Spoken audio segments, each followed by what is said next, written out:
These are assorted rare chicks of the ornamental pheasants.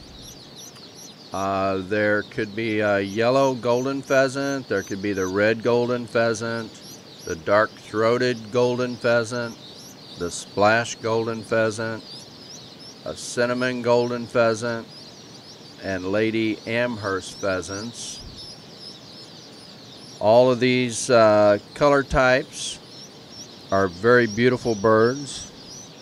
The males will have a long tail, and you will need to check whether or not your state requires a permit for these.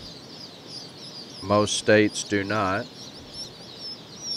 They are a little bit more delicate to raise and require a little bit of more attention the first week of life.